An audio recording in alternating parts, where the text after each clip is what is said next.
And we are back. We're back. We're about to talk about this, the Suicide Squad. Not to be confused with Suicide Squad, the Suicide Squad. 2021 So James Gunn full feature. Literally, it's equivalent of the Fast and the Furious versus Fast and the Furious. Oh man, you can put the in front of anything and just change the whole perspective of the movie. Yeah, it's a totally different movie. And you remember when they were talking like, oh, this is a complete reboot. This is a completely, different this or that. Well, they do consider it that. They consider it a reboot. So just so you guys know, this is our spoiler-filled review. So if you ain't seen the film on HBO Max, it's available, or gone to the theaters, we're about to go all the way in. First thing I'm going to talk about is just that. The reality is that there are conversations in this movie. I know this is off the cuff, but in the movie, Harley was talking about how she got locked back up because she was robbing banks. Mm-hmm. And she robbed around a bank and she got back in. In her own movie, the Harley Quinn movie, that's what she was doing. And then she got back in, and then that's how she got pulled into this. And it felt like this was progression from her from the Suicide Squad. And if the Harley Quinn movie is a sequel from the original Suicide Squad, then in tandem, this would be a sequel from that, right? Can I ask a weird question here? Yeah. If I completely erased the first Suicide Squad, would it change anything in this movie? No, it's set up to be like that. It's set up to be like. In other words, they particularly play Harley's character to play more off of her movie than anything to do in the first Suicide Squad. Yeah. There's only two other references. Three. Amanda Waller indicates she's done this before. She makes a reference to Boomerang. She called him Boomer, and then that's when he asked her, "How did you get back in here?" And then, of course, the relationship between Harley and Rick Flag is a reference to the original Suicide Squad. But it's really small. Like it's not even. It's not even. It's kind of like if you looked at Gotham on Arkham. Was it Assault on Arkham? Was that the animated film? Yep, Assault on Arkham. If you've seen that, you would understand everything that's going on. So yeah. So technically, it's kind of like the way Marvel treats the Incredible Hulk. Like it's there. It's kind of part of it. That's actually a really good comparison. Why did they? Never mind. That's neither here nor there. All right, so Lucas, let's just go ahead and get into it. What was one of the things that you wanted to talk about that you couldn't talk about when we initially did our non-spoiler review for the Suicide Squad? So, clearly, as I said in our first review of it, in our non-spoiler review, how much I love John Cena's character. Yeah, he is sickening in this freaking movie. It's amazing. The brutal violence of the film is what I wanted to talk about the most. Okay, because it fit with the Suicide Squad animated films, which was highly important here. Right. Like one of the biggest criticisms of the first movie, which, contrary to everybody's belief, I liked the first Suicide Squad movie. He did, y'all. He's one of the only people that was an advocate for it. I liked it up until the putties showed up. It was entertaining for me. But one thing it did miss was the element of hardcore action and gore that I had come accustomed to from the cartoon movies of the Suicide Squad. Because again, I'm someone who's not read a comic book of this, so I wouldn't know anything of that. I just knew that the movies portrayed this squad as being more violent, and anything named the Suicide Squad should be more violent. It wouldn't make any sense if it wasn't violent. And this one picks up on that and goes full throttle with it. And that's what I love the most about it. These are unapologetic villains. Right. Whether you like them or not, whether they become likable or not, as a certain critic claimed, that's the reason she didn't like it. It makes no sense. It's called the Suicide Squad. We know these are villains, all locked up and being forced to do a mission. None of them want to do what they're doing. They're being forced to do it. And just to play off of that, and then you interject a character like John Cena's Peacemaker, who actually wants to do all of this stuff. He's the difference maker here because he wants to do this. This is something he feels he should do for America. And just the brutal amount of violence they give John Cena's character in this movie is great. I absolutely enjoyed it. So, off of saying that, what are you thinking is going to happen in the Peacekeepers? Now Peacemaker? that is going to be very interesting. What happens in the Peacemaker series, because clearly he's still now going to work fully for America. Amanda Waller, yeah, or and at least Amanda Waller. Yeah. Well, Amanda Waller works for again. Amanda Waller actually is working for the U.S. government. So, yeah. I mean, she's sick while she does it, but everything she does has a legit purpose to it. And to have this type of guy in her stash house that she can just use to do these brutal things, it's going to be very interesting. I'm more interested if they're going to make him a hero, an anti-hero, or a true villain, because that's going to be the most important part of this show. Is he going to be someone you like, or are they going to go and say, no, we're perfectly fine with you hating him, but he serves a purpose? Yeah. Because that gives us something we haven't seen before. I think at this point, you need something different. It's kind of what this movie gets. The movie gives you something different. Granted, I now, after seeing it a second time, have legitimate issues with some things in the film. But it gives you the villain perspective that you needed to have from a Suicide Squad movie. And you can't be mad at that. So now I'm wondering, how will the show, which is technically the sequel to the film, how would it capitalize off of the tone already set? Right. Yeah, because this is one of the most goriest, violent superhero films that you'll see, probably since Deadpool, Kick-Ass, and Burn Bright, Sin City, Burn. You know, Brightburn. Yep. Man of Steel 2. That movie. Brightburn. Look, no, that ain't got nothing on this. Yo, King Shark ripped somebody's whole body torso in half. You saw the veins popping out. Again, that's why I don't understand anyone's gripe with the amount of. He's a shark. Right. What did you think he would do to people? Right. The Peacemaker and Bloodshot are assassins. Like, exactly. What did you think they were going to do here? Like, that's what makes it cool.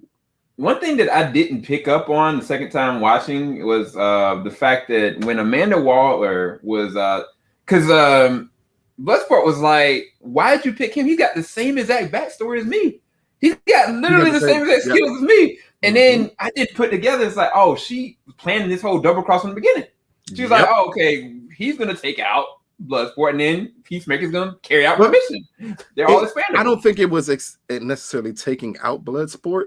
It was that he was the only person that knew the real mission. Yeah. Everyone else assumed what the real mission was, and that was never the case. His job was to make sure no information got out. Yeah. Because he's the trusted one. That's what made this one interesting. Yeah. How many movies do you get besides possibly Payback with Mel Gibson where the bad guy in the film is double crossed by another bad guy in the film? It's not often. And if you've looked at any of the animated, that's the other thing. If you looked at any of the animated, both of them, it? I forget. Hell to Pay. Yeah. I think it's named Hell to Pay and then Assault on Arkham. You not only see the first sequence you see, she bit somebody's ear off. It was just some normal lady, just for the heck of it. She was crazy. But one of the things, the trademark is they're villains through and through, and they betray each other like it's nobody's business. Like, why would they have loyalty to each other? It literally makes no sense.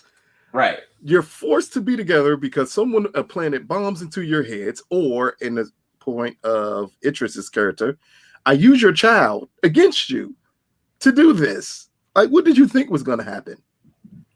Yeah. So real quick, Boomerang got done dirty. So I got a comment off of that real quick. I think in the smallest amount of time that James Gunn used Jack Courtney's Boomerang, they gave him more cool scenes than he did in the original movie. And I know it sounds bad because, I mean, yeah, he returned and he just died. I mean, I get it. Some of you guys really want I would have been interested to see him be used in a different way as well. But much like the animated film, he was killed in that too. And I think that they did more with him on a cool level, give him a really cool scene, made you care about him a little bit. Whereas the first one, like, yeah, he was comic relief sometimes, but I don't know. I don't like Jack Courtney, so I could care less that he got killed. Like, okay, like if they would have recast him, maybe I would have cared, but nope. I mean, what if they would have picked an actual British actor to play him? Yeah, that's what I was going to say. I was trying to figure out a good way of saying it. Any British actor could have played him, any one of them, and I would have cared more. But here, I think James used them the proper way, which is, hey, we need to show just how crazy Amanda Waller is. Like, we need to show that. And that's what this film does. Because she literally sacrificed the team for the greater mission. She didn't care if any of them survived. That was her goal, was for them to be a distraction. What she did to them in this film, and I know it's a weird comparison here, but just go along with me here. What Amanda Waller does to them in this film is that war scene in the South Park movie when the general goes to his army and tells him what to do, and then he says, and the other plan is playing get behind the darkies. I mean, like, I'm going to sacrifice all of you for the actual team. And that's what she did here. She sacrificed all the characters that we got very brief introductions to just for the betterment of the other team. Yeah, I would say that even though they tried to make Amanda, they used a lot of what's the word, exposition and dialogue to make Amanda Waller feel this evil character in the first one, whereas her actions in this made her feel way more evil. Like, the first one is kind of like, oh, okay, she can play this role, but what does it look like her just unleashed? And that's what this movie gave you. Like, she straight up, even the people working with her were like, yeah, she's crazy. Like, she'll kill all of us. But what you're saying brings up issue number one I have with this movie. Just one, because it's a countless ones. After I saw it the second time, I did come up with problems here. Mm-hmm. The whole you knocking Amanda Waller out thing and her just putting the ice pack on her head to recover is BS. She would have murdered every single one of them. Every single. It would not have been a delay in her murdering every single one of them because we saw her do it in the first movie. Yeah. She murdered the entire team. So you think in this movie, you're able. Here's the thing. The last half of this film with Amanda Waller doesn't come across as realistic as it portrays to the character. Yeah. There is no way you would have been able to do any of that to her without her murdering everybody. And no, she's not going to assign you Peacemaker as revenge. She'd have just killed you. It'd have been no need for revenge. Right. It would have been like they got there to the hospital just for him to just kill them. Like, this was a part of the mission. I'm sorry. That was a part where they, again, and this is on a second viewing, and granted, I did have issues with it in the first viewing, but it became more highlighted in the second viewing because then you're portraying the character. Mm. And my only knowledge of Amanda Waller is from the animated films. Right. And I know in the animated films, that would have never happened to her in any way, shape, form, or fashion. She'd have killed every single person in there. So that was kind of weird to do it that way. And I'm still confused why James decided to go with it that route. But hey, he did. It doesn't overly hurt the movie. It just makes you question. So I think, honestly, that he decided to do it that way to make it more of a comedical thing, to give, I guess, the people working there, like, the groundwork to something to do. Like, okay, they're not just, like, thinking these people are expandable. Like, okay, we're going to make these villains have an opportunity to be able to save the day. I think that he sacrificed the realism for that gimmick off of that. Because at the time, it was kind of like, they knocked her out. But me and Lucas were like, oh, she's gonna kill them. Like, are they crazy? Like, we were in the theater, it's like they're about to die. Because again, that it goes on a path of making that character unbelievable. Because when that happens, and then when Bloodshot, because I'm gonna keep on attempting to call him Deadshot, but it's Bloodshot. When Bloodshot attempts to blackmail her into release. Why wouldn't she have just blown his head off? Yeah, I mean, well, realistically, it's the U.S. government. He said that he put it on a cloud server that anything happens to him, it's going to get released out. So I think that she probably couldn't. I think the way I look at it is the first time that she crossed him, and she told everybody to stand down. She knows he's the kind of man that ain't gonna bluff, and I think that's where they were trying to get off of that. That's the way that I took it. But I thought that was a really dope moment as well. Like the fact that she she blackmailed his tail with his daughter, threatened to put his daughter in prison. But that's what I mean. Like, so after she makes the deal with him to do all of this, why wouldn't she just kill him then? It's a matter of fact, she could have killed everyone besides him and say, "Oh, you can survive. All the rest of them have to die." Bang, bang, bang, bang, bang. All heads explode.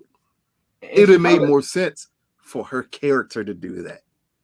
It felt like at the end of the film, and this is why this is when people's gripe about the characters being too likable can be a problem.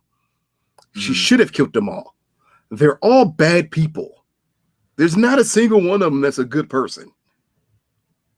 And you threatening to release that type of information on a government that could easily just decide to attack and destroy every server there was, including cloud base if they wanted to. What I'm saying is that they needed to make her a bigger threat than she ends up being in the film. Because if you're going to continue this story, it has to continue with her being the threat. And here, you kind of cut her short. And I don't think there's a way to recover from cutting her short here, because what's stopping the next person from doing the exact same thing? Yeah, so I would agree that the main villain of this was not Starro, you guys. It won't even Peacemaker. It was the U.S. government / Amanda Waller. And at first I was kind of like, oh, Waller's doing all this on her own. But no, like the U.S. government is allowing her to do all this. So yeah, the real threat in this is definitely Amanda. Well, I mean, it makes sense.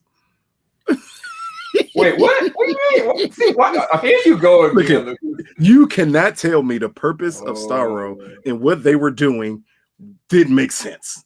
It made perfectly good sense why you would do it.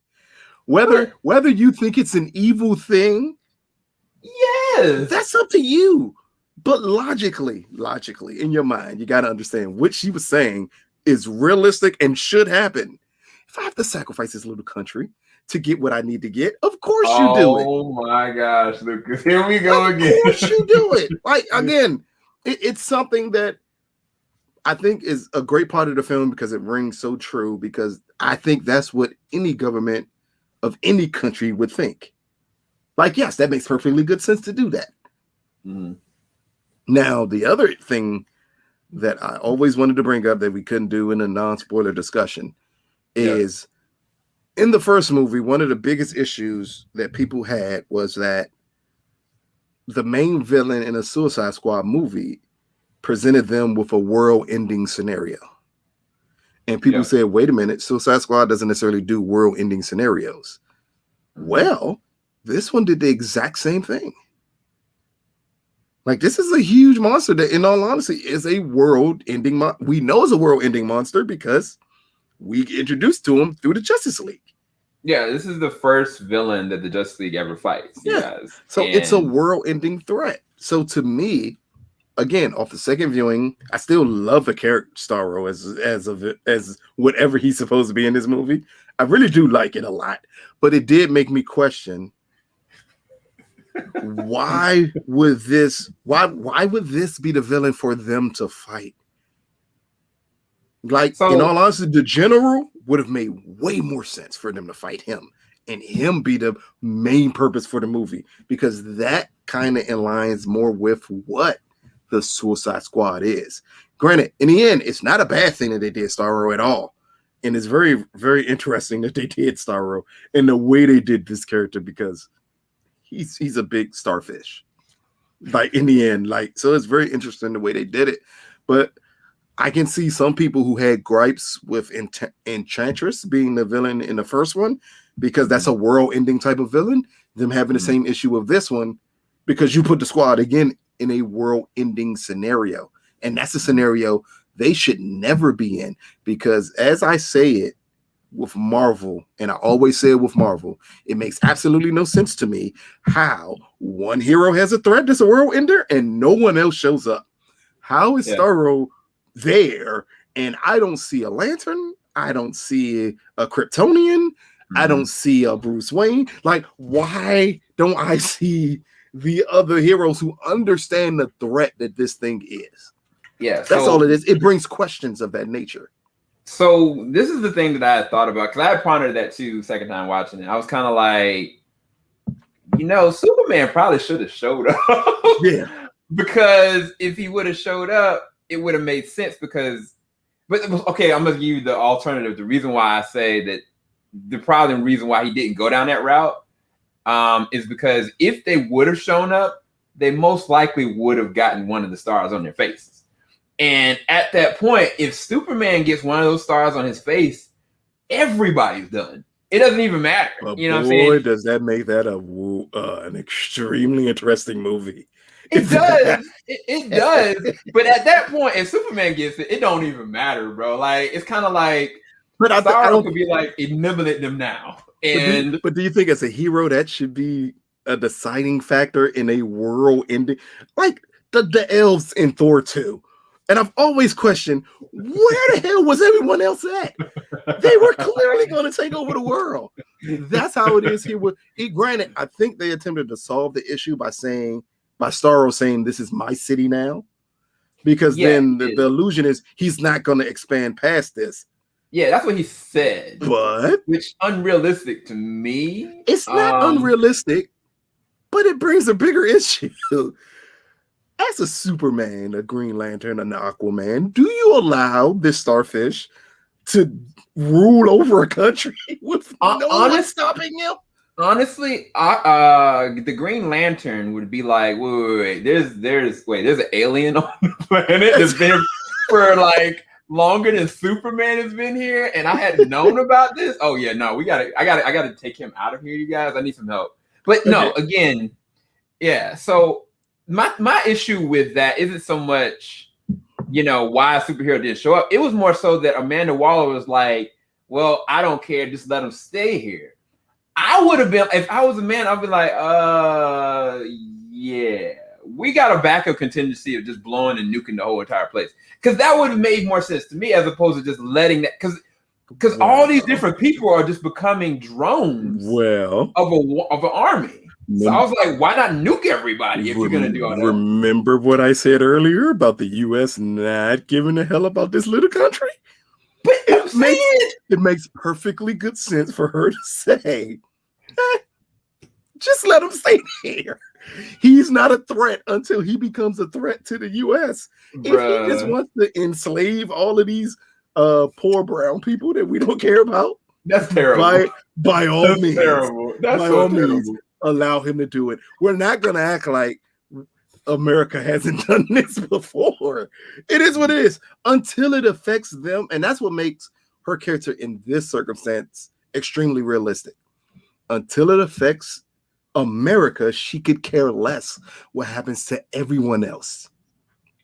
Yeah. That's kind of the Amanda Waller that I think everyone should expect to see. Yeah, I guess. Because she don't put the Suicide Squad together to save the world. She don't care about the world. It's the U.S. she cares about. In the end, they were only sent there to get information that could hurt the government. That's it. Yeah, I agree. Also, one thing we couldn't bring up is the javelin. Harley the whole entire time was like, yo, he's so cool. He's this foreign dude. Like, I love your javelin. She was getting all buddy and nice with him. His tail's dead on the battlefield. She's still talking to his dead corpse. She's like, I think he woke up half dead. Was like, this is your destiny now. And I was like, what are they doing with this javelin? The whole entire time she's like slaying people with the javelin later on. All to find out that javelin is the thing that pierces and kills Starro. Starro. I was like thrown. Now, let me ask you a question, because again, you've seen it twice. Did you feel the beginning of what we see as Harley Quinn storyline after the battlefield was pointless? Because that's what I felt. Wait, what do you mean? The whole romance thing, it comes so far out of left field. So I think that it definitely comes out of left field. It's definitely a James Gunn kind of move. Mm-hmm. I'll agree with that. But it's two different things that I liked about it. The whole point was the guy was like, well, everybody looks at you as this woman that cannot be controlled, that is an anarchist, that is this. And I want by association to be connected with you. He's freaking insane, stupid for it. But I understood why they was talking about that, because that's what she's evolved to being at this current point in the DCU. But the thing that I loved about it, which is the second part, is that she was like, oh, you're talking about killing kids? That's a red flag. I gotta kill you. And she just, her little screw just goes loose. And I was like, that's what I've been waiting for. I've been waiting for her to kind of like, because even in the animated series, like there's moments where Harley just like, she kind of is off a little bit. And I think that they use this as a moment to show like how easily, like she was just literally kissing, making love with this man, and she killed him and just like wants to see him die like this. And I love that aspect about it. So the setup for me was better payoff than the fact that it didn't necessarily have to be there. But I liked the moment, and I didn't have a problem with it at all. To me, that's the biggest issue. It feels so unnecessary with the rest of the film. Like that whole, I absolutely love her escaping and everything that happens there, but I could have got the same thing if he just kidnapped her against her will. And she didn't fall for him. Because that makes no sense. For a character who is supposed to be exiting a very toxic relationship, Harley, they have not portrayed her as a character who would have even taken kindly to the way she got to his palace without killing everybody. Yeah, but what I'm saying is that her MO, even in the comics, she's really flirty with everybody. And as soon as you get too close to her, she's going to bite. And I think that at the moment that she kind of realized, you got to die. Like, I was just like, it made it so funny that I was kind of like, I have no issues with the setup for that. Again, I have to be consistent. Yeah, go ahead. I have literally said countless times about that other studio in their films. I don't care about what you've done with the character in the comics when you have established the character in your films in a different aspect. Yeah. Harley does not come across as the type of character in film that would have ever accepted anything of that nature. Especially if we are to perceive this is coming from the Harley Quinn movie. This is definitely something that would never have flown right with her. Yeah. Because of that, it makes that I literally fast forwarded through that entire thing. Because I said, all of this is pointless. Like it feels like a pointless gap in the movie. And it makes me question, like, what was really the point of it? Was the point of it just to get the scene at the end of her escaping? Because that's what it felt like. The second viewing, it felt like, even though the first viewing, it kind of felt that way, but because of, everything that was going on, I was perfectly fine with it. But the second time, I'm like, oh, this is really a pointless scene.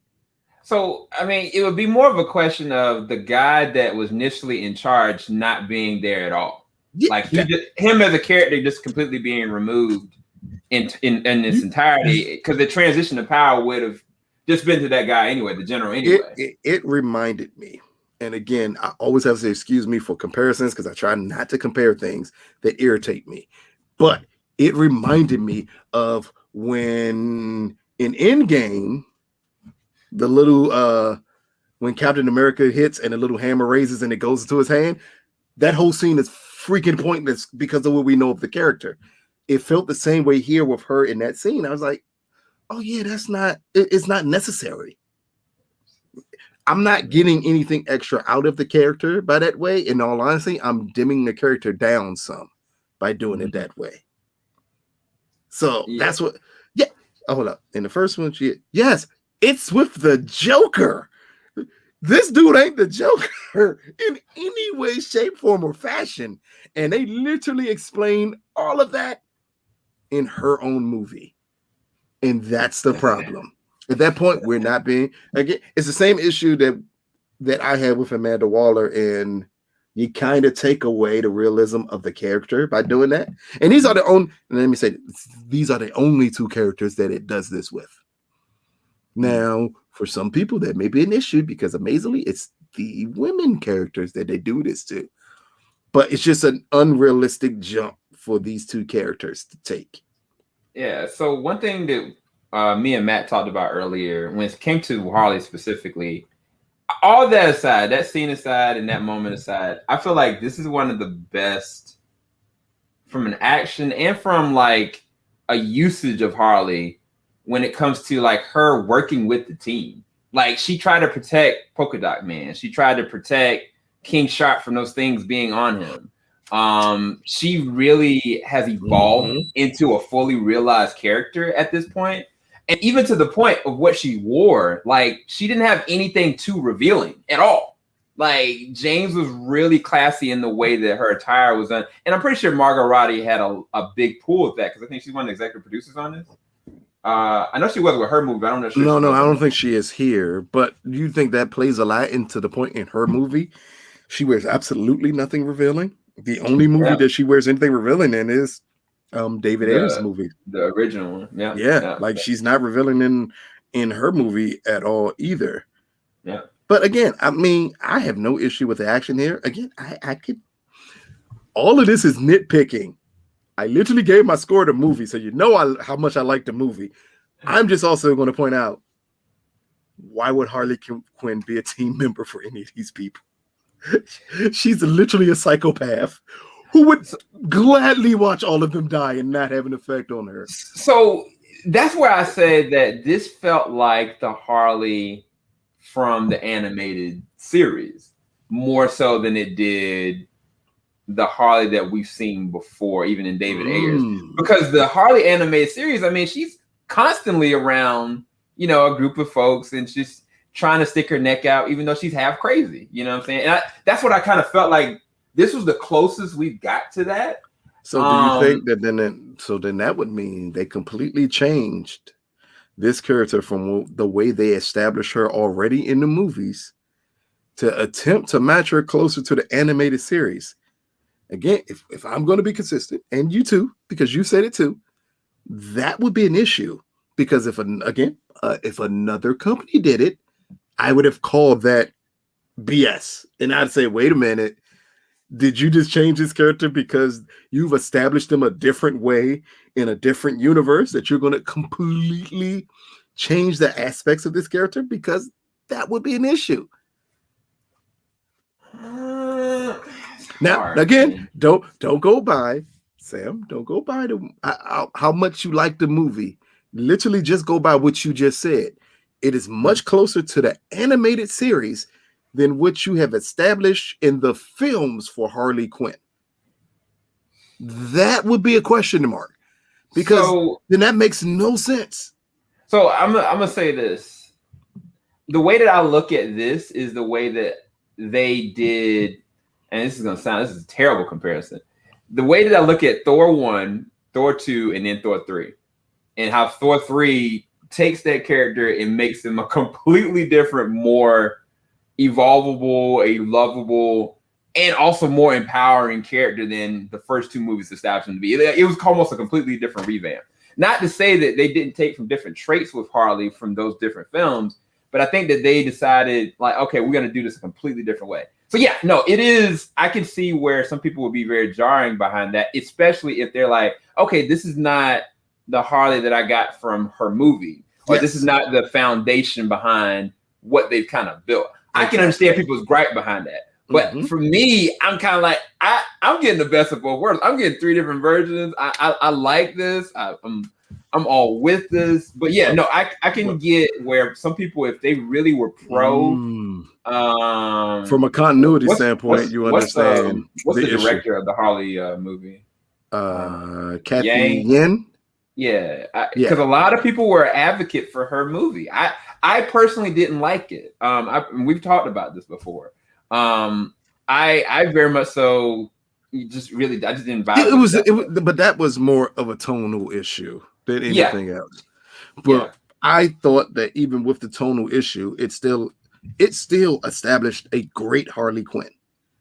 And here, you're reverting to a completely different person. And that sticks out a little bit. Like, wait a minute, this can't be the same one I saw leave her team at the end of her movie. Completely, like, nope, I don't want no parts of that. And here we get her like caring. She cares. Like she stuck her neck out for because King Shark almost freaking got killed by those darn creatures. The only person I would have accepted fully her sticking her neck out for would have been Rick Flag. Rick Flag because of the first movie. Yes. And her relationship. Then it brings in other questions, but I'm not going to bring in those questions. I'm just going to focus here on the change that they do with this character here and me understanding why. Because again, this is all about trying to come to an understanding why certain people will have issues with the film. And this is something that I can imagine them saying, that's a problem. Yeah, it's kind of like, no, it's kind of like, I get it. If you're a purist, so this is what you expect. This is your expectation for the third incarnation of this character. Kind of like when I looked at the Justice League 2017, and I got the Batman that I got in that one versus what I got in Zack Snyder's Justice League. I was like, this is not the Batman that I wanted from the one that you established in. And Lucas always says murder Batman, but whatever. Come what way, the Batman and Batman vs Superman versus the Batman in the Justice League that Joss Whedon did, it was completely different. I was jaded, so I get it. I get it. It's all good. But Superman died, and they tried to use that to turn his belief system. Granted, that could work if he knew Superman for a long period of time, which he did not. So who cares if Superman dies? But here, it's just not a good transition. And that's something that DC is going to have to work on, because as you attempt to get further along, and granted they are blatant in saying everything doesn't need to be connected, but if you introduce these characters in different ways, you're going to have to keep something of them in each film they're shown up in. And with Harley now being clearly the front person of this, it can be an issue for certain people. Yeah. And that's the problem, because when it becomes an issue with certain people, it leads to you all talking about it earlier today why do people not like the movie? I'm literally giving you reasons, and legitimate ones, why people can say, yeah, this ain't it. Yeah, no, that's what me and Matt were looking for. We were looking for people, because people were just like, oh, it's okay. Or people was like, a lot of people were kind of just like not giving like explicit reasons why they didn't like it. And so I at least am happy you're coming out with some things. I can give you one that someone gave me. They said their biggest gripe with the film is they didn't know any of these characters, nor did they care about the outcome of any of these characters. Do you think it's hard to do a movie, granted named Suicide Squad? Do you think it's hard to do a movie like this if the audience doesn't care what happens to any of these people? So I think that's more a subjective perspective, because I personally cared about Polka Dot Man. I cared about Ratcatcher 2. I actually cared about Bloodsport. I cared about Harley. So I can't speak to that, but how much of the caring had to do with possibly knowing some of the past story that these characters have, versus if you were dropped in this movie completely? Mm-hmm. I don't know anything about this cinematic universe. Mm-hmm. This is the first time I've seen any of these people. Mm-hmm. Why would I care about any of them surviving? So and this is me. I'm going to put myself on blast right now. I knew nothing about Ratcatcher at all. I knew nothing about it. I didn't know nothing about Polka Dot Man other than Polka Dot Man exists. Just like Calendar Man. I didn't know until I looked at the animated. I didn't know who Calendar Man was, and I'm a DC fan. I had no idea who any of those, 3 characters were. But in the way that James portrayed them in a specific way, like even taking about like Polka Dot Man specifically, this man was experimented on by his mom in Cadmus Labs. One of his siblings died, and the only way he can survive is to excrete literal like orbs out of his body, or he's gonna implode. Like, and everything that he sees because of that trauma, like it's funny, but it's also really rough that everybody he sees literally looks like his mom. And I got behind it. I cared about his character. When his character died, I was like, dang, flip. Like, he had just became a hero. And that sucked for me. Rick Flag. In the first movie, they use him like, what's the good word? A prop device. Whereas, like, you got Mrs. Moon, Enchantress, where she was like, okay. But it's kind of like, I didn't really care because he was just always butting heads with Will Smith. And then they just all cool. And then everything happens in the third act, which is terrible. But in this movie, I was kind of like, I actually kind of cared. I actually liked their camaraderie. I liked the way they used the characters in this one. So for me, I didn't know about some of these characters at all. And I actually fully found value with them. Now take away your knowledge from the Suicide Squad. Yeah. And think about it. Because in the end, you know what the Suicide Squad is. Now imagine being someone who doesn't, and all these characters are dropped in on you. Why would I care about what his mom did to him? Why would I care about Rick Flag in any way, shape, form, or fashion? Because in all honesty, the reason why we care about him is because of the first film. It's literally nothing in this film that happens that makes me care of anything that can happen to Rick Flag. So when we get people who criticize it, you got to understand this may be their first time seeing or hearing anything about a Suicide Squad. And if this is, then what happens is they don't understand that these characters are all really made to die. They don't understand, like, hey, Rick Flag and Harley have a relationship from another movie. Instead, they're just dropped into this movie, and maybe they saw the first Harley Quinn where Rick is not present at all, and they're wondering, why the heck does she have feelings for this guy? So somebody had a problem. Somebody put on Twitter, because I put a lot of different stuff up, that they had an issue because Boomerang got killed. They were like, he's one of their favorite characters from the first Air movie, and they really had a problem that he just got killed so quickly. For me, the way that I take your conversation, if I didn't know anything about Suicide Squad, and I took Ratcatcher, just focusing and harping on her, like the person you're talking about said they didn't care about any of the characters. Yeah, the first time I see her, she's this little girl in jail. Is it narcolepsy where you just keep on sleeping? You can't stop sleeping? Is that it? Narcolepsy? Is it narcolepsy, or is she just supposed to be a lazy millennial? Because that's also what they brought up. They said it had nothing to do with a disease. She's just supposed to be a lazy millennial, which in all honesty, that's the way it comes across in the movie. That she's supposed, well, not even a millennial, a Generation Z, lazy person. Because that's what it comes across as, is that she's just lazy. I don't know. She just was always consistently looking tired and zoned out. Either way, it's kind of like she got dropped into this situation of life and death, and she seems like the most sweetest character. Like she's a murderer, right? She's a murderer.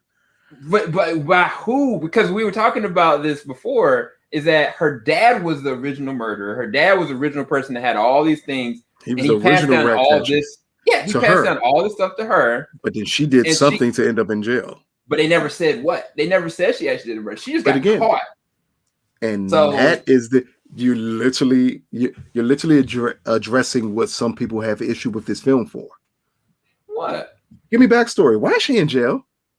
Why is she a villain? Because you're not telling me anything why she's a villain. So why is she really a villain in this movie? There you go. She robs banks. So she's a villain. She was just, there's no such thing as just a thief. But she's a thief. So she's a bad person. Bruh, So bruh. again, Nah. someone who's being dropped into this movie, why would they care about her? I It mean, literally is. It's literally the issue but that it's we addressed years ago in a different chat and everything we had about the Suicide Squad, which was, why would we care about any of these people? but it's Besides having names, and I mean big Hollywood names attached to these characters, I'm trying that's to what makes you care about them. If I exchange Idris Elba with black British actor here, if I exchange John Cena with unknown wrestler here, would you care as much about these characters? You wouldn't. So now, I cannot agree with that because I feel like that's so subjective. To me, but guess what though? The subjectiveness is to the general audience. It's literally the same thing I say about Marvel films. When you look at a general audience, what are they looking at? What they're looking at is a film that they don't know why they should care about any of these people. And because I don't care about any of these people and any of these characters, the only thing I can care about is the actors attached to their names. So when we do that portion of it, it automatically separates. Again, this is only looking from a extreme critic standpoint of this film, of saying I can understand why multiple people, because it's not just one. Because if it was just one, this film would not, in its audience reaction, be at an 83. That an 83 normally means for audience reaction that they're kind of so-so on the film. The reason why they're so-so on the film is because they don't know any of these things. People love to know characters. They love to get a connection to characters. It's the reason why we get the same Marvel movie over and over and over again, is because it introduces you to characters that you can care about. Unfortunately, the Suicide Squad is set up where you shouldn't care about any of them. They all can die at any given time. Yeah. But without that being explicitly told to the audience, it kind of can leave them. Because just saying their name is the Suicide Squad is not enough for a general audience. You literally have to explain to them, by the way, all of these people can die at any given point in this movie, and none of them matter. Without you explicitly saying that to a general audience, you can get some of these audience reactions of them saying, I don't care about this. I don't care about these people. Like, this is confusing. I literally had people tell me the movie is confusing because I don't understand the point of it. And I couldn't even argue with them about it. So I'm going to say this. I feel like with this film, at the end of the day, all you're saying makes sense for different specific people if they do have an issue with this film. I'm not discrediting that or absolving that. For me, if I didn't know anything about any of these characters and I just looked at this as the first time, like, yo, we got another James Gunn random. Like, imagine, all right, take the fact that these are not Suicide Squad members. Like, take their names away. I would be fully enjoying this entire ride because for me. I'm saying it for me. The thing about this film is that your point was that you're not supposed to care about any of them. Exactly. You're not supposed to. But for me, I actually cared about some of these characters. And when you can do that, you've already doubled down on what my expectation was. My expectation was, oh man, they all about to die. Like, this is rated R. Like, everybody about to get swiped, you know? And a lot of them did. A lot of the original members absolutely did get swiped in this one. Rick Flag bit it. Boomerang bit it. Somewhere, Deadshot somewhere. But they all pretty much bit a terrible end. But the thing was that I actually cared about when certain people towards the back half actually bit it. And so for me, that makes up a really good film because I didn't think that I would go into this caring at all. I just wanted to be entertained. I wanted to laugh. I didn't think that I would feel anything. So taking away their Suicide Squadness or whatever, because there's certain characters I really didn't know. For me, that's what makes this such a good film. So that's what I was going to say about it. It's always going to be harder for us Again, because it sounds like I hated this movie. Keep in It mind, does. I gave this a 9.5 out of 10 for this You movie. did. That was our review of it. But I think our job as people who critique film and can look at it from different perspectives is understanding why someone would have an issue with this film. That's all it is. You have to understand it, because without understanding why someone can have an issue with something, to me, you close your mind off to the possibility that something you love isn't as good as you think it is. Mm-hmm. So for someone who comes in and says, hey, guess what? I don't like any James Gunn movie, or I couldn't tell you who James Gunn was if I picked him out of a lineup. I had the slightest idea who this guy is. So if they are dropped in the middle of this movie, they can have countless problems with this movie. It just helps that I know who James Gunn is. As Sam would tell you, when we left the screening, what did I say? This is a perfect James Gunn movie. Yeah. To the T. I said, this is Slither with a budget to it. But I know what Slither is. But I also know people who absolutely hate Slither as a movie. Yeah, I do. Because they don't understand the aspects of his filmmaking ability and what he brings to film. So those people could be people who don't like this movie. So then we need to be able to look at it subjectively and realize, okay, so this is what people can have issues with this film for. Everyone's not bad to have issues with films. It is certain people, a particular person, to me, who's absolutely horrible in telling me you didn't like this film. And that would have been Ms. Randolph, who said she didn't like the film, which makes no sense because she's in the comic book realm. So she understands what this film is.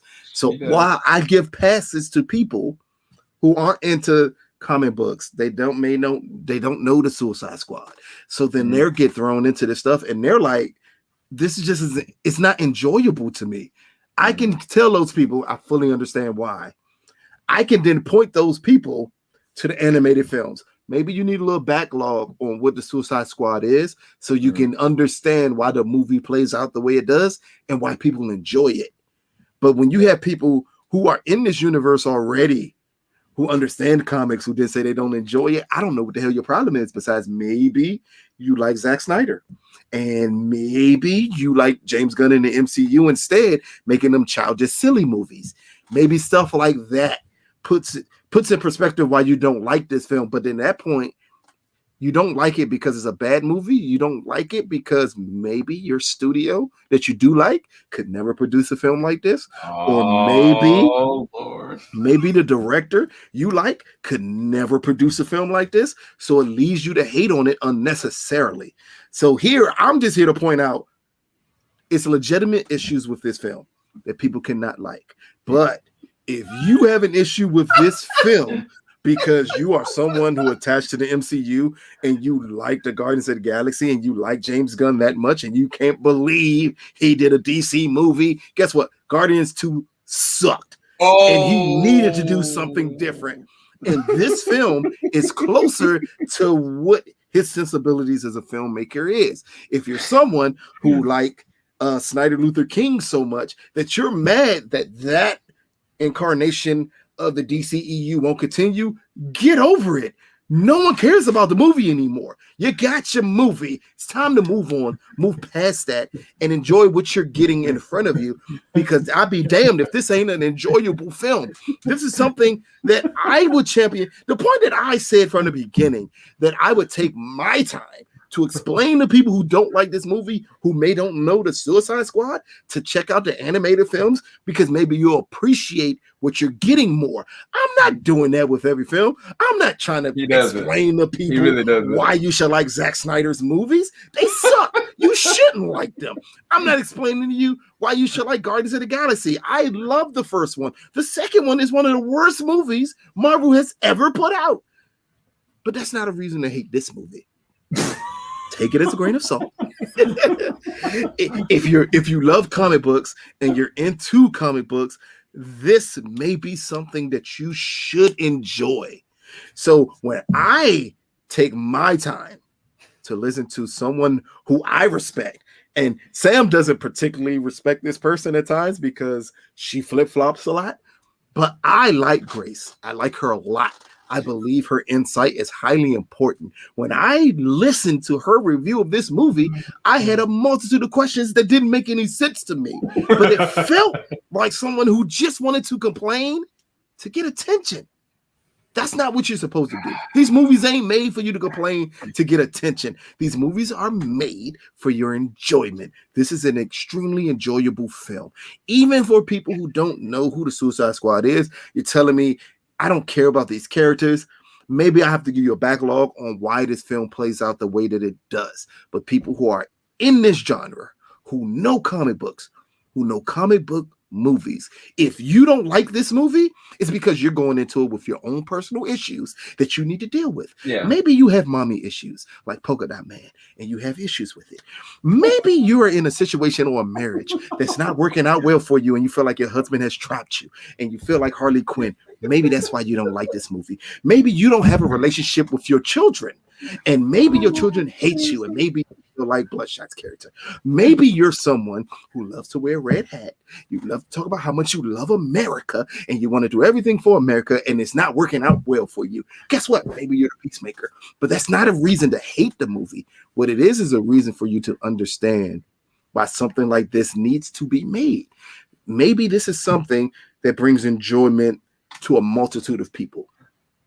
James Gunn, granted, I talked the biggest trash about this gentleman when he got kicked out for what he did with them horrible jokes that he made. I made fun of it. It was funny to me. Not the jokes, but what happened to him was funny to me. But I can still acknowledge he was always a talented filmmaker. And what he presented to here is the most entertaining comic book film you'll ever get. Yep. But that doesn't mean people can't have issues with it. It's people out there who think The Godfather 2 is a bad movie. Like, I'm not here to argue with those people. I can give you a different perspective of it. Like, people who argue with people like that, that's Sam. Sam will tell you why you're stupid in the nicest way humanly possible of not liking this movie. Sam feels the need to criticize people, especially the trade people who try to put Suicide Squad a disappointment at the box office. And you're like, no, it's not. And then they admit it in their articles it's not, but it gets and it grabs headlines. Yeah. Same thing with Grace. It gets and it grabs headlines. She needed to be the only critic who started out by saying, oh, I guarantee Suicide Squad hits over 90 on Rotten Tomatoes. People should love this movie. And then she comes out with a review after she was skipped countless times for critic reviews that she was mad about. That's cool. That's cool. We understand. As people who review films, you know, we even get mad from time to time when we don't get the films at the times that we feel we should get the films. But someone with as big as an audience as she has, she was highly upset that she didn't get to see the film when other critics got to see the film. Yeah. And it came across in her review like that's the reason that she was hating on this film. And I say hating only because some of the points she made, she knew about already because there was a movie called The Suicide Squad, and she know who the Suicide Squad is. Again, those type of people, to me, I have no time for. For people who come to me who don't know anything about the Suicide Squad and have questions about the Suicide Squad, I feel my job, not just as someone who critiques films, but someone who knows just the minimalistic stuff about this group of people. Maybe I can help you out here. I can't give you the comic book knowledge, but I give you the films that you should check out. I can tell you to check out certain things to understand why you don't really know these characters. But for all you other ones out there who just hating to hate, man, look here. I told you before at the Wonder Woman review, be happy that these comic book movies are being made right now instead of criticizing every one of them that come out. I literally stopped reviewing Marvel properties because I was overly criticizing it. I'm not a fan of them. But I know some of you out there love them. I know some of you out there love Zack Snyder's work. I'm not going to ever go out my way to tell you these properties, this content shouldn't be made. Yes, it should be made because you all love it and you all are going to go check it out. But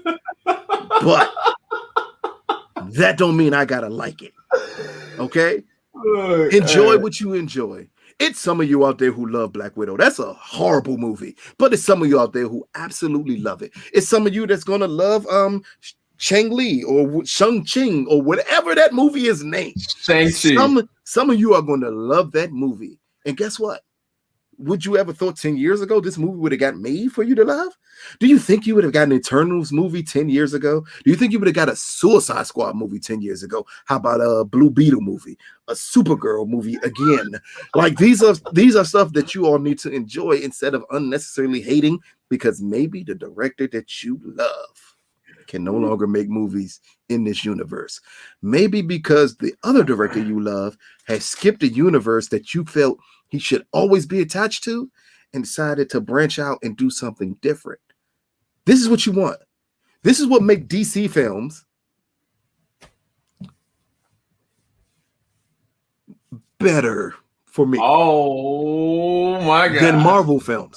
It's because at least I know, good or bad, the director had full control of the movie. Now, granted, Warner Brothers may step in and decide, yeah, this movie you made is absolutely horrible, so we're going to have to change some things about it.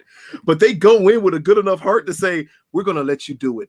Unlike the other studio who has chased away Oscar-winning directors because they wanted more control over these films. But again, enjoy it because nothing has to be compared to one another. I don't have to compare Black Widow to Suicide Squad, to Venom 2, to Into the Spider-Verse, to anything that to The Boys, to anything that's being made. You're at a point where these are exactly like Westerns. You're getting different perspectives from different studios who are understanding that every audience isn't the same here. Everybody don't need to like the same thing. Yes, I am absolutely terrified and tired of Marvel giving me the same origin story over and over and over again. As much as I'm tired of DC deciding every director should have their own vision for every property that we do. But guess what? It's a different perspective. It's people who love this. It's people who need this in their life. And for that, I stand back. But when we come here and we do a spoiler review of something, and I understand why people can have an issue with something, I'm going to bring up that issue. It's only right, even for a movie like The Suicide Squad that I absolutely loved. I still bring it up because it's only fair. Yeah, that's, I mean, just to allow Lucas a moment. Because Lucas that's Lucas Unleashed. I told Lucas, I was like, Lucas, every month you need to do a Lucas Unleashed and make it like an episodic thing and just go off. He's done this before, you guys. Like, he went 30 or 40 minutes on something. I forget what it was about, but he was completely unfiltered and he went all the way in. But no, in all honesty, like, that's one reason why I love doing this with Lucas is that Lucas knows that, you know, I'm going to champion, you know, I'm going to also like, and I'm also going to break down and also going to look at it from different perspectives. And even something that he liked, he was able to give me more than anybody else about why somebody might not like it. And that's the reason why it's good conversation. It's good debate. It riled you guys up. Y'all in the chat just upset. Like, y'all like, man, y'all was super mad. Like, y'all completely forgot that what my review of this film was just because I brought up issues with it. And it's fine to have issues with a movie. It is perfectly fine to have them. Or it's fine to understand when you get in your circle of friends, right? And you all are talking about things, because we do it all the time. Our circle of friends are so different when it comes to things that we can all say, hey, I like this movie, but these are my issues with this movie. And it not take away from the enjoyment of the film. So we got to do the same thing with people on Twitter or people on any other thing. Let them do that. Let them understand, like, hey, I feel you. You didn't like the movie. Everyone's entitled to their own opinion about it. Even if I think your opinion is stupid, you're still entitled to your opinion. And it's no issue being entitled to your opinion. But it comes along with respecting people and respecting, that's messed up, and respecting their work that they can happen. So I can say something about this movie with Grace that I don't agree with. And me wholeheartedly say, she is someone, one, who I follow on Twitter. I don't follow people on Twitter. I'm not even on Twitter. He really don't. I don't follow people on Twitter, but I follow her because I find her interesting. I find the things she says interesting. I find the knowledge that she has very interesting. That don't mean I got to agree with everything, Me and Sam is like my brother, and we don't agree on lots of stuff. And it will always happen. And there's no issue with that happening. So it should be the same with your friends. If they don't like your film, you love this film, and then you want to go back and forth, guess what? It's nothing has ever been wrong with friendly debate. Yeah. And that don't mean you're going to change someone's mind on it. Sometimes it happens, sometimes it didn't. I did a show before I came to JVS with someone who I constantly changed his mind on everything he thought. And it got irritating after a while.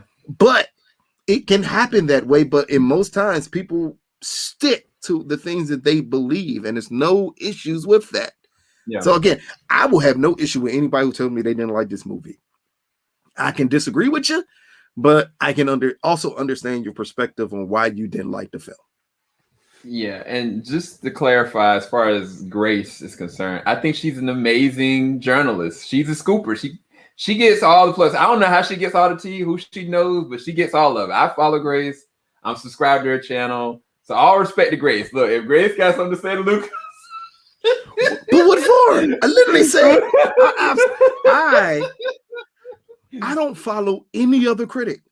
Not a single one but her. Because she's the only person who I normally feel when she gives a review, she's being bluntly honest about it. Maybe not so much for the Marvel movies, because she tends to like everything Marvel. I got questions about that. But for the most part, I believe her when she reviews things. It's just with this one, I was like, wait a minute, that doesn't make sense.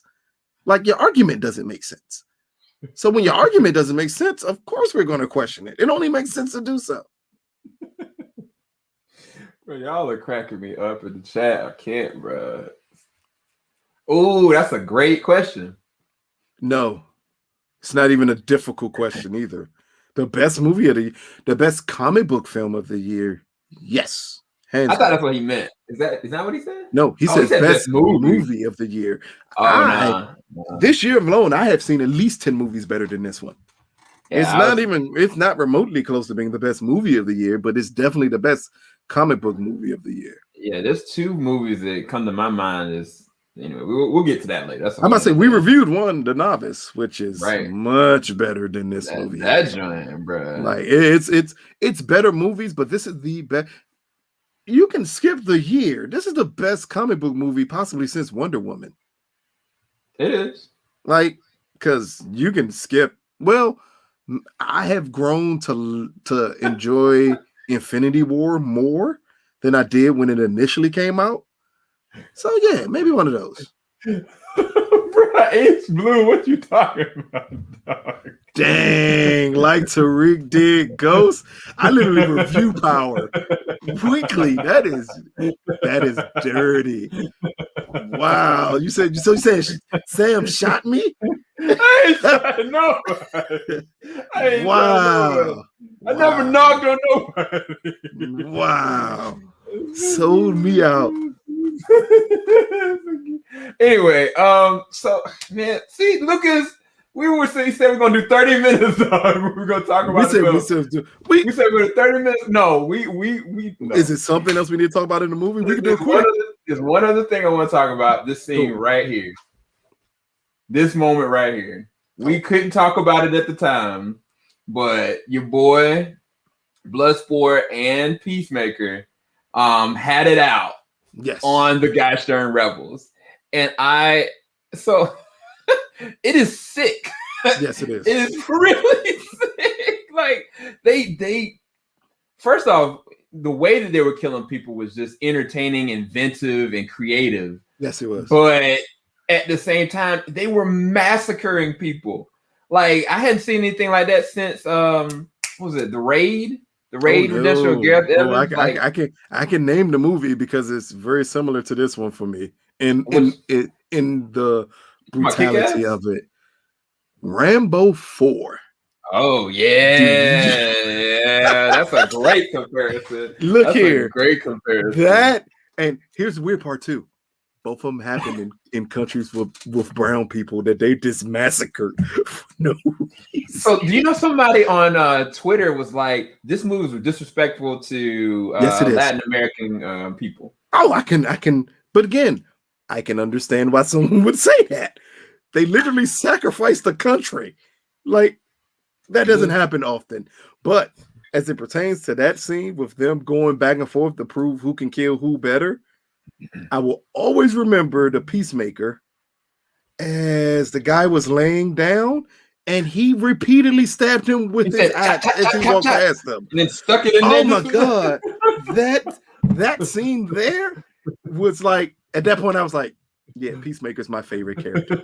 I like twisted characters a lot. I'm the one who like cheered what's the name? US agent. Yes, yeah, I justified why he killed the person with the shield. I felt he was perfectly sane and he should have killed them. So here with the Peacemaker, I love the point that he did what he did here. It was awesome. And then at the end of it, we find out that they killed the freaking rebels, the good guys. They just slaughtered the good guys. And it's kind of it was a weird thing because it's like they felt bad about it, but then in the back of my mind, watching it the second time, it's like, but they villains though. And it's that's the thing that I find so interesting about this is like a villain would be like, well, whatever. But they kind of were like, oh crap, what did I do? But not the Peacemaker, he didn't care.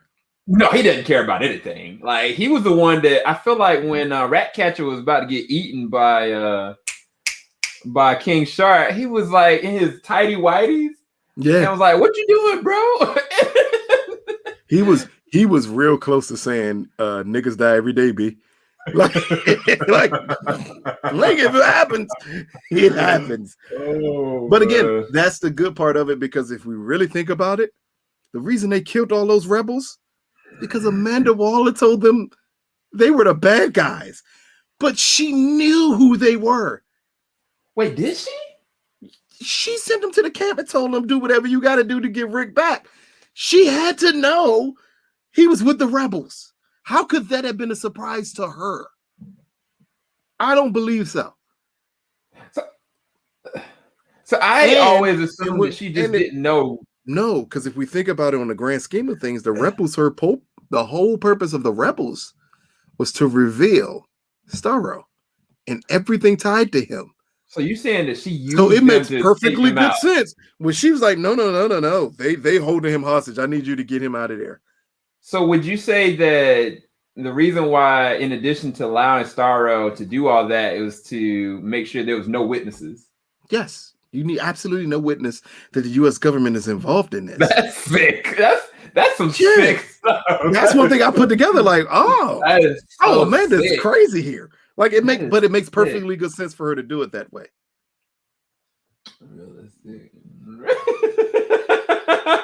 Ronan, I love you, man. Ronan, I would have had you on earlier today, bro. I know you couldn't get off work, but it's all good, bro. I think Suicide Squad is the best comic movie so far this year. Can't wait for Venom 2. Core Gray, we are in agreement. I cannot wait for Venom 2. And that last trailer they dropped for it was amazing. It was dope. I was surprised by Woody Harrelson for Venom 2. I was so surprised by Woody Harrelson. Granted, I don't think it will be as good as the Suicide Squad, but it doesn't have to be. It just has to be nuts. That's all I need from Venom 2 is for it to be nuts. But that's kind of odd that we are comparing those two films, but is this other studio dropping 2 comic book films this year? Nobody's anticipating either one of them. So is Venom, is it officially now PG-13 or is it going to be rated R? Because they still haven't revealed it yet, right? They have not. Sony has still not dropped the rating for Venom 2. But to me, it should be PG because the first one was PG and he ate someone. You don't need an R rating to be graphic. I don't know, bro. Like that scene where but now with him and Carnage in it, that freaking tongue going down that man's throat. Now the key part could be because of the pandemic that they could up it to R because now there's no pressure on a box office. In all honesty, there's no pressure anymore for box office. You got Sony's dropping this, understanding it could do half of the business the first Venom did, and they will be perfectly fine with that. But again, also Venom 1 was huge in China, and China is still going to give Venom 2 a release date. Yeah, that's the other thing. Suicide Squad didn't release in China at all, right? Well, the first one didn't release in China. Why didn't the second one? I don't think it has a release date yet. It's nothing. I mean, Black Widow still hasn't released in China. Really? Yeah, I didn't know that. I didn't know that. That's part of ScarJo's issue with that movie is that they have destroyed the potential in the box office for it. But you know, Suicide Squad is, I think, a little different. They may get a China release date, but Warner Brothers has never planned on that being a big audience for this film. As a matter of fact, they haven't planned on any of this being a big audience. I said before, they don't care about box office here. Yeah. They already said this is the second most watched film opening weekend for HBO Max. Yeah. And I think it's second to Wonder Woman 84. No, it was. Or was it Godzilla vs. Kong? It was ironically Mortal Kombat. It was Mortal Kombat, ironically. It can't be Mortal Kombat because that's what somebody posted. Yeah, somebody lying. Somebody lying. Because Mortal Kombat is not the most watched film on there. It's Wonder Woman 84 and then Godzilla vs. Kong. It should be. Let me see. Variety. Nobody liked Mortal Kombat enough to watch it on HBO Max. Yeah, it was not. It wasn't even that many people. I remember seeing it when it dropped. Yeah, not that I remember. No, I think it's second to. I think Godzilla vs. Kong did pass Wonder Woman 84. And if that's the case, then that means this one's right in front of Wonder Woman 84, which would make sense for it to be that way. Because at this point, with everything that's going on in the world, with the new variant running crazy. You were right, Lucas. They did it. Which one?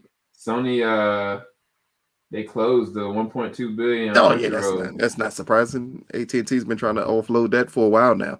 That's crazy. They're trying to sell that to anybody who will buy it. But like this again, it makes sense for Suicide Squad to do the numbers that it's doing. It's not going to do huge box office numbers. Most people don't feel comfortable anymore. That comfortability of going to the theaters. Yeah, Deadline lying. That comfortability of going. I know I said that quick, but no, not at all. Because Mortal Kombat never reached the numbers. Matter of fact, Mortal Kombat didn't reach the numbers of Space Jam 2. I feel like, the Snyder Cut probably got more numbers. And that's another thing, too. Because they said all HBO Max premieres, and Snyder Cut clearly got more views than Mortal Kombat. Yeah. All right, so this will be the last question. We're going to round this out. Who you want on the team if there's a sequel? I want Deadshot back.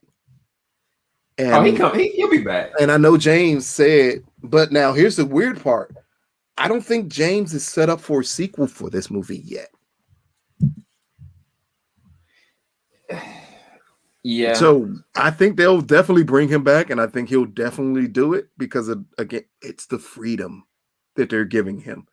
So I think he'll definitely do it, and I think Deadshot is somebody who I definitely want back. I don't want Harley Quinn back. We've seen enough of her at this point. Let's get some more characters here. Let's get Bronze Tiger in there somehow, some way. It's a multitude of other characters I would like to see. I don't need Blood Sport if I have Deadshot because they are technically the same character to me. I want Ratcatcher Return. I definitely would feel like Deathstroke would be an interesting person to put in a mix of this. It would be, and to cast Joe as Deathstroke because he definitely needs to be Deathstroke in the Suicide Squad movie. That could be dope. Even if he's the villain instead of a member of the squad, I would really be interested in that. Yeah, I mean, there's so many different things that they could do. Poison Ivy. Yeah, Poison Ivy, Killer Frost. Man, they couldn't put the Reverse Flash or Zoom in here. That'd be too much. That'd be too OP. He'd be like a villain. He would be a villain in it. But I mean, in the animated film that we got, it is the second animated film. Yeah, it is the second animated film. Him and Deathstroke as villains fighting the squad could be very interesting. Somebody said what would be interesting is the Justice League versus the Suicide Squad, because James had said that he had thrown the idea around of maybe having, instead of being Starro, that it was going to be Superman that was under the control of something. Which would be very interesting to have Superman that way. Like, I don't know what they would. I would have tried to wait till Black Superman is cast and we find out who it is, and then maybe they'll go down that route. Because again, Warner Brothers is willing to take the risk, so they don't care about the perception of Superman being under someone's control. I would even like the Enchantress to come back in a proper way, away from David Ayers and his horrible movies. Bring back Boomer. Said bring back Boomer. Ooh, Killer Frost and Bane. That actually would be freaking dope. I don't know about Bane. Bane is a hard character to do because it's one person as Bane, and I don't want to see anyone else play that role. Wait, who? Are you talking about Tom Hardy, right? Yes. Plus, that would be a hell of a connection to do if they could get Tom Hardy. Well, after the Flash movie, there's no telling what DC can pull off, because they have been talking that Christian Bale is in the Flash movie. So there's no telling what they could pull off. If they pull off Tom Hardy to play Bane in the sequel to Suicide Squad, that would be freaking sickening. Yeah, and yeah, like having him like be a venomous Bane, that'd be actually anyway. So yeah, anybody else I can think of? Nah, I think that's it, man. I think we're done. Off of Arrow? It's a couple of villains who showed up on Arrow that would be great. Who did Mark Hamill play on Arrow? The Trickster. There you go. He would be a good character to put in here. But then it's kind of like, yeah. Yeah, and, he would definitely fit in a world where there's a have Mark Hamill play him. Perfect. But again, there's no telling. I would say we're a couple of years away from a Suicide Squad sequel anyway, because DC has a hell of a slate coming up of films. And after The Flash, we're going to have to see how they go about it. You know what? I don't like you no more. I do not like Dave Bautista in any way, shape, form, or fashion. He cannot act. He should definitely not play Bane. Like, come on now. Come on. He knows that, Lucas. Yeah, that's why he did that. Damn. Dave Bautista. Come on, man. That non-acting fool. No. Y'all are all right. We gotta go. Yes. Katana showing up back. Yeah, that would be dope. You know what I thought about the fact is that Amanda Waller is trifling, bro. Like Rick Flag was her right hand. Was he though? She didn't give a flip. I don't know. I really don't even know anymore, because it seems like Peacemaker was her right hand the whole time. Yeah, it might have been his replacement, because when I think back to it, like, she didn't care. She came back knocked out, and she just whatever. Hey, that's the most important character to come back for another Suicide Squad movie. Viola Davis as Amanda Waller. Oh yeah. That's a must. If they play this properly, you can get 2 more Suicide Squad films and have Viola be the key character in each film. She can literally be the evil Nick Fury, and it work. Because you can port her through every movie in whatever DC is the worlds of DC or whatever they're calling it now, and that will be interesting.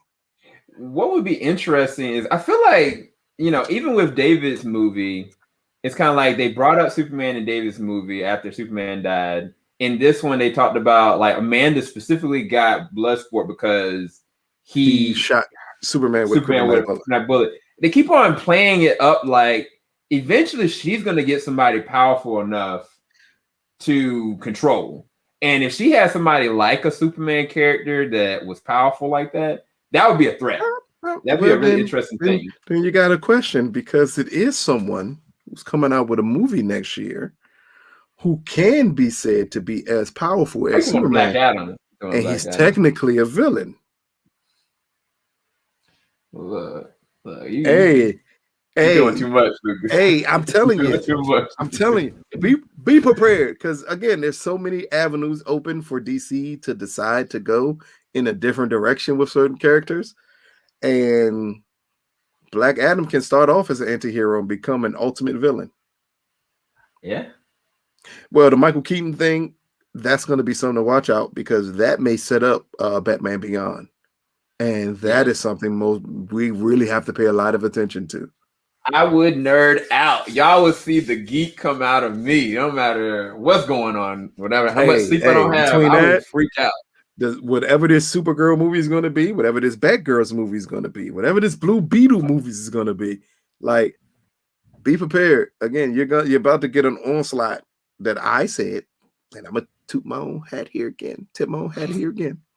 I said when HBO Max is coming out, I said, just watch. They're gonna drop a lot of DC films, because that's the best way they can do it.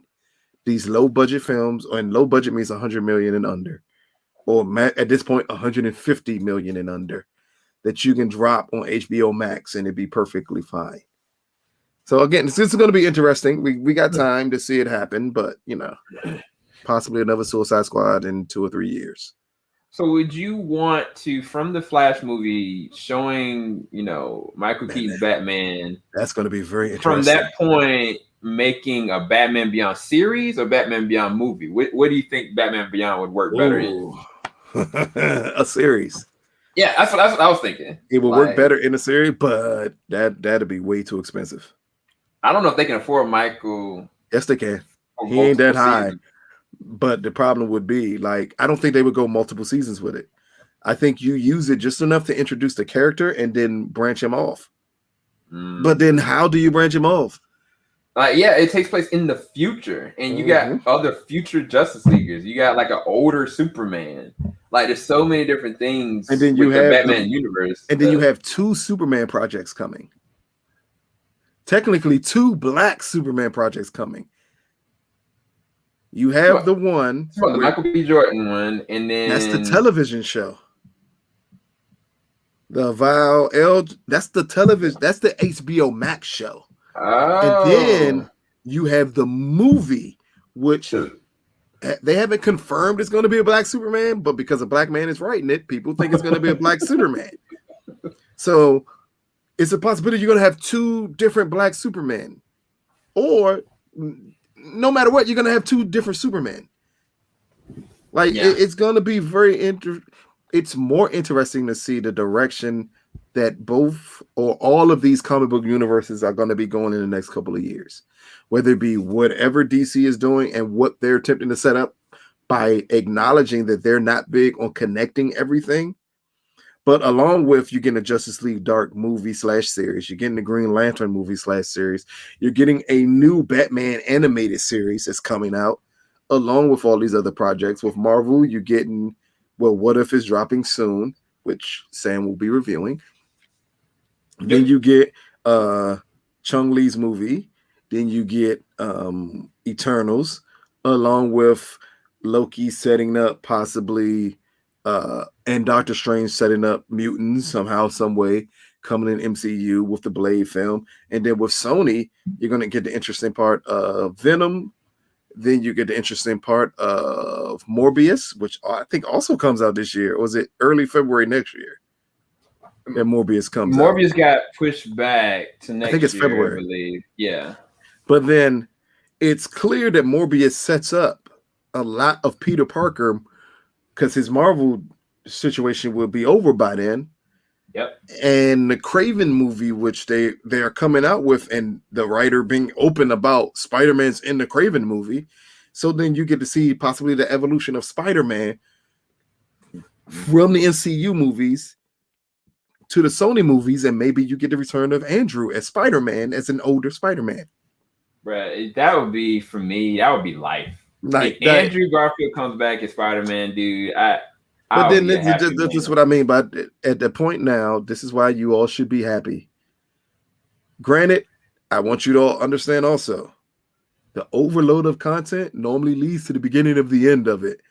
And you get back to the true essence of what the content can be. But for right now, enjoy it. You got The Boys has a movie coming out. All right, so real quick vote. this guy, this Dylan O'Brien, all right, because they did have the whatchamacallit, or your boy from The King. Which one? Terry McGinnis. Who would you pick? Here's the weird part. Both of them are too old. Nah, they not. Both of them are in their mid-20s, late 20s. Terry McGinnis is supposed to be a teenager. That's how it always is. All these shows always have. All those movies and shows always have. Like, would you not go for someone in their early 20s? Wouldn't that be the best? Wait, Timothy, isn't he? Timothy has to be like 26, 26. Him and Tom Holland are about the same age. If he's not older. Let me look that up. Man, he is 25. What the flip? Yeah. Dang. Time goes quick, then boy. you're like a couple of years away from him being almost 30. So I think if they actually go along with some of Batman Beyond related, it's gonna be a young actor that maybe he's not fully on people's radar yet. That we need to that you have to start looking at. I got somebody, but it's gonna get me in trouble. Hold on, let me see if I can find him. What's his name? What's this cat's name? I feel like he might be too old now anyway.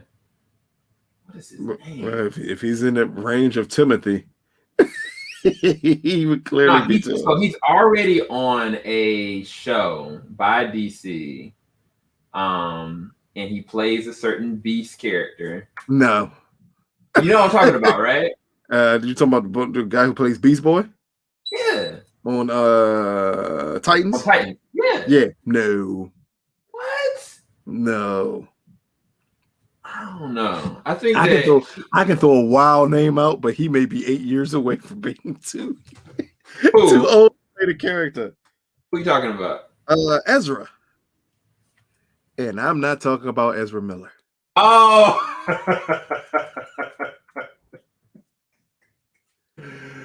Yeah, no, he's too young. He's too young. He's 12 or 13 right now. If you're going to set up something of that nature, it's going to be in the future anyway. Just think about it. Make him Robin. Look, you can make him Robin. Don't make him. You could definitely make him Robin, but again, he's like 8 years away from growing, so there's no telling. To cast him up, yes, I get it. Casting him up by the time he's. Yeah, I can see that. He'll be around Terry McGinnis's age, actually. But we got to talk with Justin and David about that. Like, get his agent to talk to them because even Lonnie would be a good choice if you wanted to change a little bit about Terry McGinnis. Oh Lord, see now look, you starting stuff in the later night. See, we already in an hour and 33 minutes. What are we doing here? You just asked who would be good characters to play Terry McGinnis, and I said the characters you named, while great, especially Timothy, great character. He's just, unless you're not playing Terry as a teenager, like he may be a bit too old for that role. But unless they surprisingly cast someone as that character with this Flash film, and maybe they're not revealing all the casting that they've done, then yes, if you're casting him right now, then somebody like Timothy would be great. Yeah. I don't know how fast they working on this thing though. Well, no one knows actually what's going to happen because no one understands fully what's happening in this Flash movie. True. Which is the way Andy wants it. He did not want a lot of people to fully understand what's happening in this Flash movie. We still don't know how many Batmen will be in this movie. It's been rumors that Robert Pattinson is in this movie. Like if you turn around and you have Robert Pattinson, Michael Keaton, Ben Affleck, hell, George Clooney, Val Kilmer, like if you turn around and attempted to put every Batman in this movie, along with Supergirl being in this movie, what happened if Superman shows up in this movie? Which Superman are you going to get to show up in this movie? Could it be Henry? Could it be Henry? And could this be the reveal of whoever they're casting for the new Superman movie? I just know that if you're gonna put Supergirl in an alternative way, you're gonna have to also put a Superman in some capacity. Not really. You can hint towards a Superman and not put him in a movie. Why do everybody keep putting this dude up here? He's a little too old at this point. Your boy that was with Tyler Hoechlin on Teen Wolf. Wolf dude. No, he's way too old right now. Tyler Hoechlin clearly is playing a 40-year-old Superman right now. He's way too old for that. But again, it's just going to be interesting to see where all of these comic book universes are heading to for you all out there who really geek out over this stuff. As Sam said, if in this Flash movie they mess around and show Michael Keaton in a black suit walking with a cane towards anybody, you will understand the direction they're going in with his Bruce Wayne. Right. Or if he comes up with a big dog as he's doing that, that's it. People are going to lose their mind. Yeah. And then all he has to do is say, like, Terry, and then that's it. Yeah. Anyway, we got to go. I got to go to sleep. Hopefully you guys enjoyed this. Whatever spoiler review for... It was a spoiler review plus discussion, which I told you it would turn into. You just didn't want to believe me. Anyway, hope you guys enjoyed this. Make sure you like this. Make sure you subscribe. Make sure you follow us on Twitter. Go down in the description bar below. You can follow Lucas. You can follow Team JVS on Twitter. Follow us on Instagram as well. We're going to have a lot of reactions for trailers that are going to be hitting our Instagram IG Live. We also have TikTok now. You can go and check out some of our authentic reactions. I may even try to get Lucas to do a trailer reaction. I don't know. Never. I think I can do it, you guys. Just name it. Name what you want him to do a trailer reaction for. Whatever it is, and I'll try to see if I can get him to do it. I don't even know nothing about the TikTok. Oh my gosh. Yo, he's cool, Drew. You gotta stop instigating, dog.